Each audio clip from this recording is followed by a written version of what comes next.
Hi, everyone, and welcome to Book Break. It's January of 2023, and today I have a special guest, Stephanie. She is a librarian, and she buys our adult fiction collection. So she is in the know about all the new books, and that is what we are going to talk about today, is what books that Steph and I are looking forward to reading in 2023. Yep. I think this is one of my favorite ones because I get to go through all the different books that, we see in publications and online and, you know. It's exciting because now they started to announce books like super far in advance. Like I have books on here from like August. So it's exciting. Yes. So without further ado, we're going to get started on our lists. And one of the first ones that I have that I am anticipating is from our Grease Reads author of last year, Etaf Rum. And she did A Woman is No Man. And now she's coming out with one called Evil Eye. And the cover artwork is it just draws you right in. But a little blurb about it is, when she marries a charming entrepreneur and moves to the suburb, Yara thinks she has finally escaped her conservative Palestinian upbringing. Yet even as her dream job with her dream family doesn't seem to fulfill her. As her world begins to implode, she realizes that the upbringing that she thought she left behind has lasting consequences for her and her daughters. And I can't help but wonder sometimes, like, is some of this autobiographical, with her? Yeah, it sounds like it. Yeah. So it sounds darker than A Woman is No Man, so sounds like it'll have some different vibes. Yes. That's cool. Definitely a little bit more modern vibes, because that one was more historical with the people coming over and then living up in New York City. So, I'm very interested to get my hands on that. So. Yeah, me too. I know when she was here last March, she did talk to us a little bit about it. I've been excited for it since then, so almost a year now. Yeah. So what's one of your first ones, Steph, that you're excited to read? So speaking of Grease Reads, it made me think of our first Grease Reads author, Zoya Stage, and she also has a new book coming out this year on Valentine's Day called Mothered. Hopefully some of you have read her books by now and know her books tend to be really kind of dark, almost like horror, maybe even bordering on it. So this one, coming out next month, is a psychological thriller about a woman, and her mother was recently widowed and asked to move in with her during the pandemic. So it sounds like they are quarantined together. I know in Baby Teeth, which was our Grease Reads book, a lot of that also focused on like a mother-daughter relationship. Yes. So that tends to be a theme in some of Zoya's books. But I love creepy books. The cover itself is very creepy.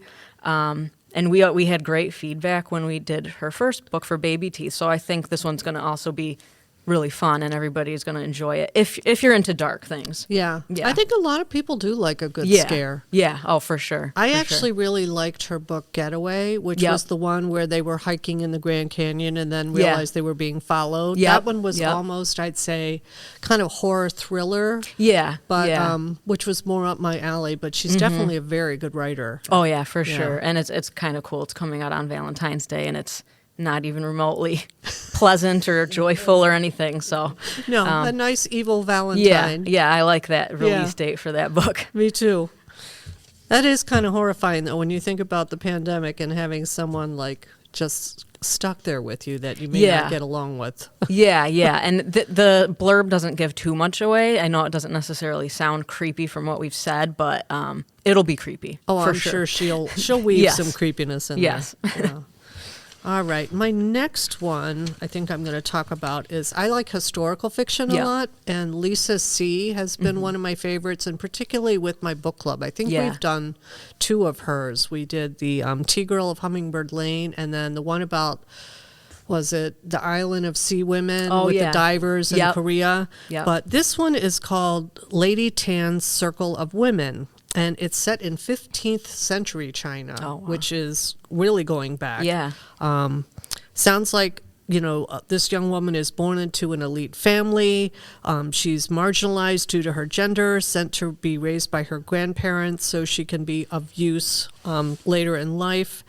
But her grandmother is one of the few female doctors in China and teaches her about medicine. So it sounds like, eventually she's going to get pushed into an arranged marriage, but how is she going to take this background and still be a proper wife in that time period? So that sounds interesting to me. Yeah, it is cool. And it's another one about family relationships. Seems to be the theme so far today, but that's always an interesting I always kind of love thing to read. a good family relationship and a good family secret. Yep. Yeah, it sounds like it'll be an interesting dynamic. Yeah. How about you, Steph? What's your next one? So speaking of the creepy theme, there is another book called How to Sell a Haunted House by Grady Hendrix. This is not the first book. I don't know if Grady is a male or female, actually, but this is not their first book. I think Kirstra did he do he or she do the Southern Vampire Club or something? Yeah, I think you're right. Yeah. I haven't read that book yet, but this one was just totally up my alley. It's about a story where these two parents die and the adult siblings must sell their house. When they get there, I don't believe they had been there for a long time. So when they get there, it just has like these creepy feelings. It's filled with dolls and puppets, which right there is kind of creepy. Oh, yeah.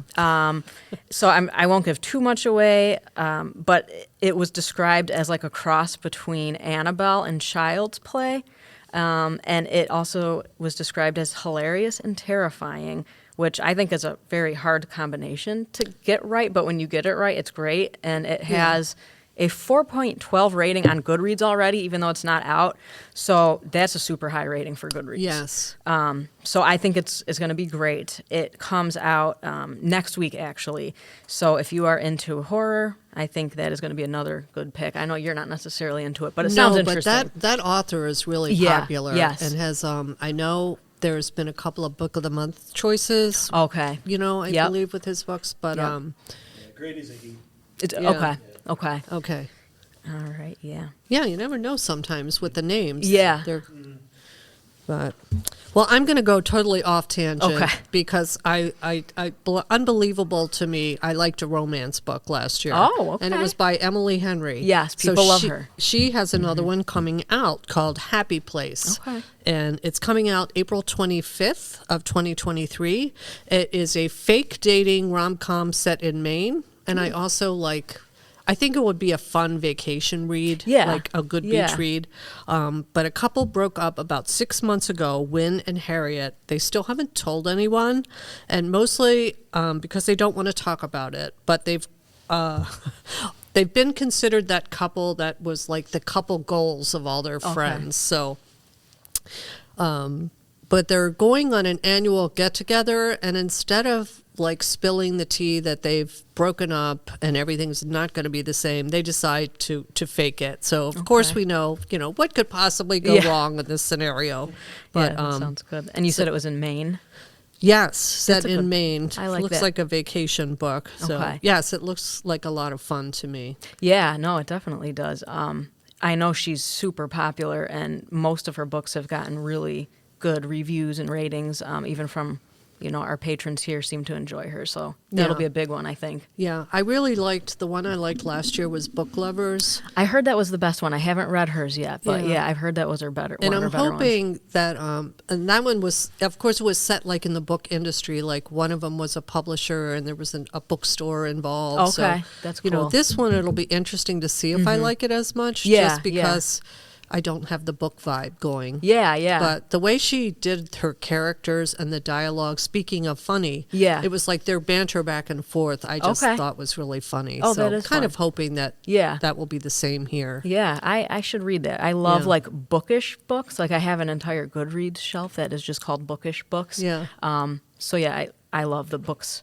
that take place in kind of the publishing world or the library world. Yes, me too. So I'll probably start with that one when I decide to read her. Okay. So I actually do like romance and chick lit and rom-coms, but I'm switching back to another, not necessarily creepy one, but more of a thriller suspense. This one is called City Under One Roof by Iris Yamashita. I hope I said that right. It is a debut novel. I always love debut novels. I love reading new authors. I do too. So I'm already excited right off the bat. And apparently she is an Academy Award nominated screenwriter. So that seems like a good sign right there. Very talented writer. I have always had like this weird fascination with Alaska. I would love to go there someday. I haven't yet, but I want to take like an Alaskan cruise. So when I saw the blurb about this book, the first thing that grabbed my attention was that it takes place in Alaska. It is a very tiny town of 200 residents, and they all live together in this one high-rise building. Oh, I think I've Did heard you hear about this. that one? Yes. So you can only get to the town via a tunnel, so it's very isolated. There was a murder there, apparently, in this tiny town of 200. So a detective goes in to investigate, and then she ends up getting stranded during a blizzard because it blocks off the tunnel. Right. That is just so intriguing to me. Oh, yeah. It just you sounds kind fascinating. of got like the Yeah. locked room Yeah. in a cool location. Yeah, and Yeah. the fact that, it's such a small town just right there, like if a murder's taking place, these Yeah. people all know each other, so it's Right. like what happened? Right. So this one actually just came out yesterday. So I'm going to try to read this one very soon. It might be my next read. Just that Alaska part grabbed me, and the fact that the detective is a female, which you do see in books, but you generally tend to see more male detectives, so I thought that was kind of a cool aspect too. And I like Alaska too. Yeah. I read a couple, Yeah. like there was one that was like an indigenous detective up there once that I used to. Oh, that's cool. Yeah. But yeah, that sounds really good. Yeah, I I'm might have definitely- to add that one to my list Yeah, too. yeah, I'll let you know. Okay. I'm going to want to hear your verdict. I will. All right.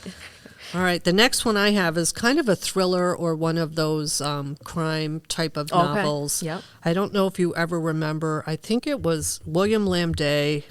It was something about his son, I think.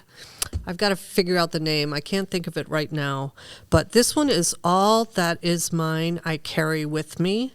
And in this one, this man there's kind of been a cloud of suspicion whether he murdered his wife. Oh, wow. So he has daughters.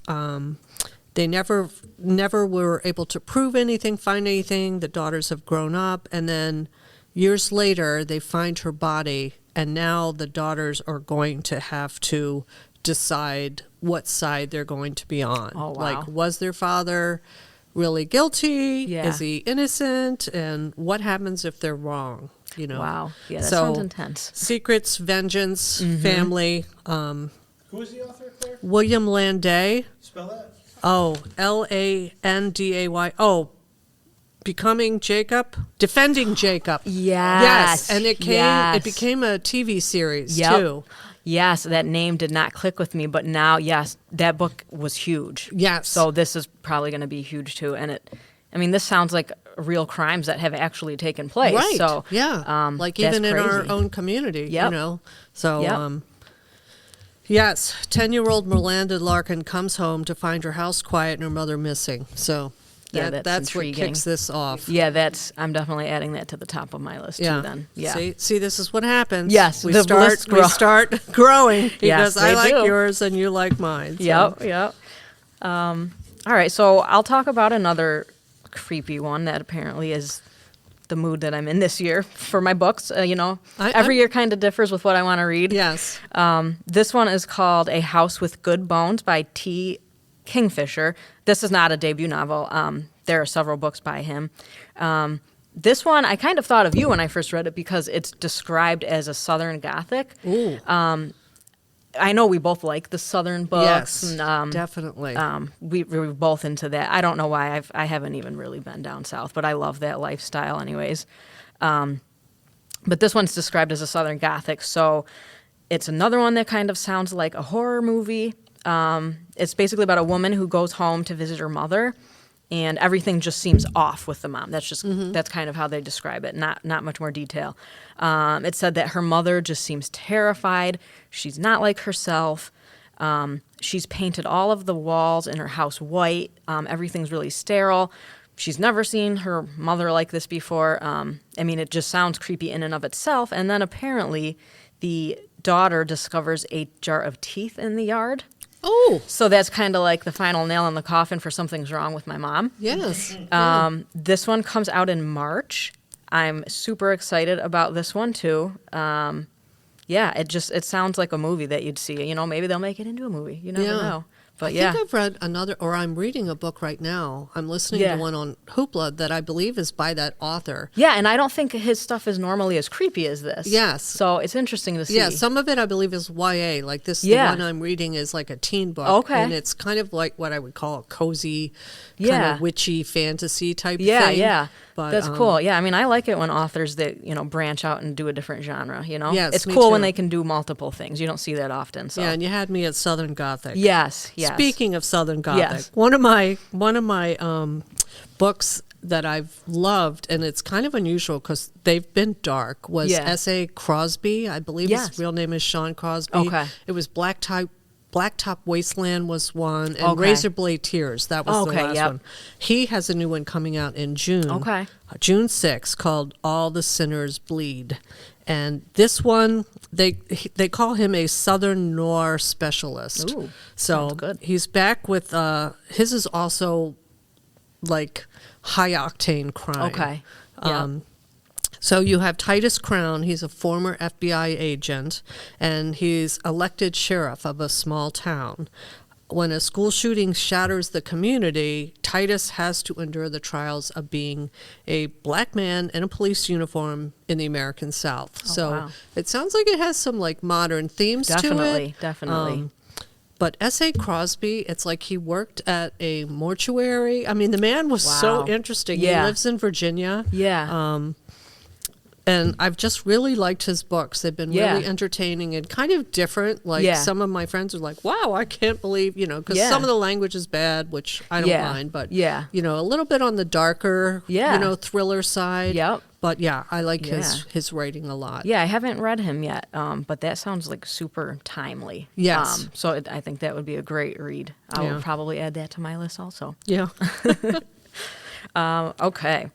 So the next one I want to talk about also came out yesterday. It is called All the Dangerous Things by Stacey Willingham. I love missing persons stories for some reason. One of my favorite shows is actually called Disappeared, about missing people. So this one grabbed my attention immediately. It is about a baby who was stolen out of his crib. And, obviously his mother can't live with herself, and she literally has not slept in an entire year, is what this says in the blurb. It's been a cold case. There have been no leads. She's desperate to find him. It had a 4.34 Goodreads rating already. I know I already mentioned the Goodreads rating, but if it's over a 4 on a Goodreads, you're almost guaranteed it's going to be great. Yeah. That It is was a super book of the high. month That, choice, oh, it too. was. I Yeah. saw that. So okay, Yeah. that's going to be a big one then. And I guess that one theme of the story is that there is a true crime podcaster in it, which also very timely. I'm not a big podcast listener myself, but the ones I have listened to were true crime. So that interested me a lot too, just because people are so into podcasts nowadays. It kind of puts a unique angle on it. Yeah, yeah. So, Yeah, that one just sounds interesting all the way around, and like it'll be great with that high rating. yeah, that does sound really Yeah. good. So another one I read by an author, and she was on Hoopla, was Nujin Fan Kemal. Okay. And she's got a new one called Dust Child. Like her first book was set in Vietnam. Okay. And it was a time period that you don't really read too much about. Like there's so Yeah. many World War II, Yes. type things. Million, but yeah. this one is going to be, her first book was called The Mountains Sing. Okay, So yeah. this one, The Dust Child, is about a child, I believe, of an American helicopter pilot that was in Vietnam, and Oh, just wow. the consequences for her Yeah. growing up with that mixed heritage. Yep. And she was this. So to me, it's going to be really interesting because you're coming into some Vietnam War history Yeah. plus the people that are left there. So, Yeah, that is interesting. I'm looking forward to that. Her first book was really good, and Okay. it was available on Hoopla. I'm hoping that this one is too. Yeah, yeah. 'Cause sometimes I like to listen to the audiobooks from there. So. Yeah, yeah. No, that sounds very interesting. Like, I love World War II fiction. I don't read a ton of historical, but that's probably the one that I enjoy the most. But it kind of corners the market as far as historical Yeah. fiction goes. Yeah. So many of the historical books coming out are just about that. So it's kind of cool that you found one from a different era. time. Yeah, yeah, that's Yeah, cool. hopefully I might even suggest this one if it comes out in time for my historical book club on Yeah. Facebook. Yeah, You know. that sounds like it would be a good I think pick. we read the first one and people really liked it. Oh, good. so, Okay. Very cool. Yeah. All right, so I guess I finally have a book to talk about that isn't creepy or dark. This one is called Who We Are Now by Lauren Chamberlain. This is a book more about friendship. It talks about it. There's 4 friends. They graduated college in 2006, so the book covers the next 15 years.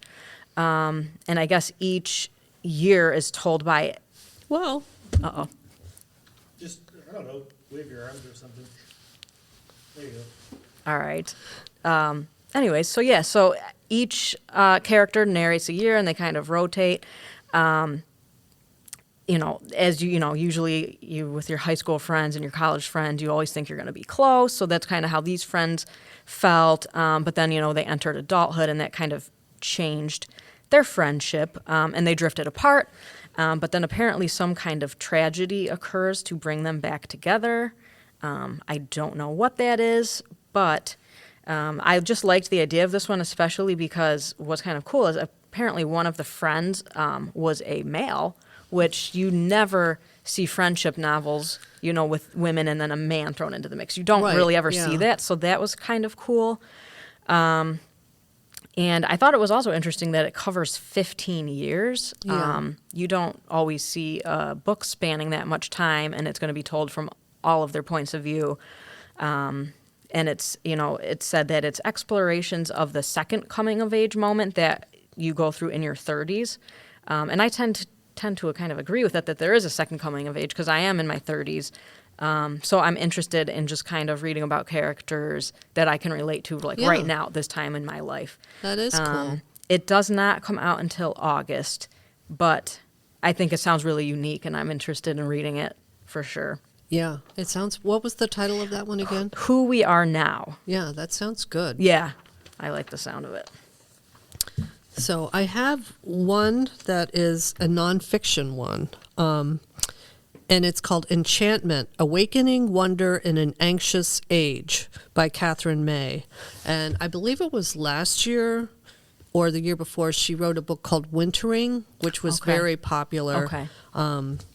And this one, I just think with everything we've been going through in the past couple of years, I don't know of too many people that don't have a problem being anxious. Yep.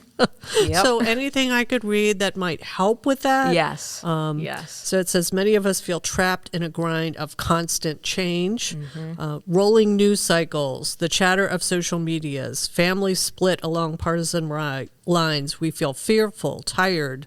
So this is coming to terms and awakening our own innate sense of wonder and awe. So I'm like, I might be able to use that. Yeah, I agree. I'm anxious all the time. So, Yeah. no, that sounds good. And I'm glad you included a nonfiction one. I love nonfiction, but all of my books were fiction for this list, unfortunately. Yeah. Oh, well, I happened to see this one and I knew I read her other one. I Yeah. don't read a lot of nonfiction. I was going to talk about Air or Okay. Spare. By Oh, yes. But that came out, yesterday? Yes, and of course, we've already got tons of hold, so Yes, forget the I said that. Yes, the Prince Harry. Or We'll be Henry? getting more. Yeah. What his name's Harry, right? Or Yes. Prince? Okay. Yeah, I don't follow the royals.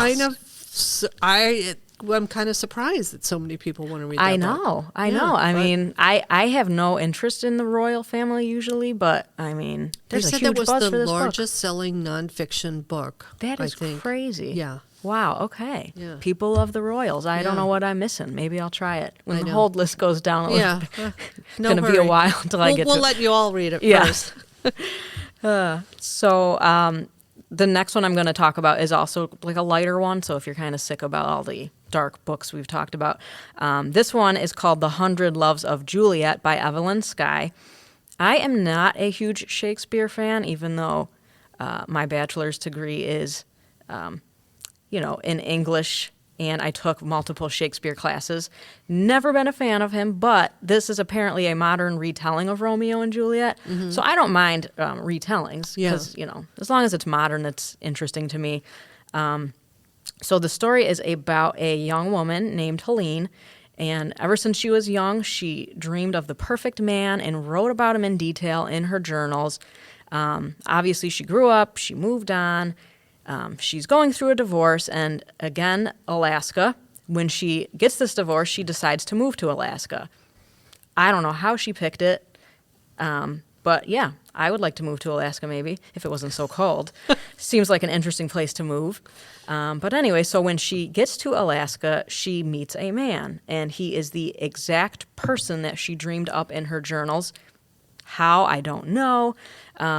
It sounds like it's going to have a magical turn. It didn't necessarily say that, but I'm assuming it is, since this man that she invented in her head just came to fruition somehow. Yeah, like maybe magical realism? Yeah, that's what I'm thinking maybe. I know that retellings are overdone a lot, especially Romeo and Juliet ones, but to me this is very intriguing. And it doesn't sound like Romeo and Juliet at all. Yeah. So I'm interested to see what aspect of the novel is the retelling, because none of that necessarily sounds like it to me. Yeah. But there must be something in there that relates to that Romeo and Juliet, so we'll see. Yeah. Doesn't come out until August again, but I'm definitely going to try to remember this one. Yeah, something to look forward to for the summer. Yep. So do you have any more? I had one more dark one. Oh, okay. Then, it's called I Have Some Questions for You by Rebecca Mackay. And it's basically a 40-something mom as she returns to teach at her childhood boarding school. I have something about dark academia. I do too. Yeah. But a site of a terrible tragedy. So it's part murder mystery, part character study. It just sounded good. Yeah. Like I said, I like mysteries. I like them for some reason set at educational institutions. I don't know why. That just like sucks me right in. Yeah, no, I've always been drawn to those kind of books too. Yeah. It's just like, it's never like a pleasant story usually that take place in those. It's always something dark and creepy. So that just kind of sucks you right in. Yeah. So, well, that is what Stephanie and I are wanting to read. Let us know if you are looking forward to any of these titles, or if there's books that you're looking forward to that we didn't get to. We love hearing from you. You can email us, follow the podcast, and definitely come to our 2023 author visit. Yes. We've just announced that it will be Cynthia Diapre Sweeney, Good Company. We're going to be having 2 book discussions, and the author visit is on March 9th at 6:30. So you can check our calendar on our website and get more information about that. Yeah, and fun fact, her book, The Nest, is becoming a series. Yes. So she's pretty cool, big name author. We're excited to have her here. Yes, yeah, definitely. That's awesome. So, all right. Well, thanks so much, and we'll see you next time. Book Break is a production of the Greece Public Library, made possible through the support of the Friends of the Greece Public Library. Theme music composed and performed by Sean.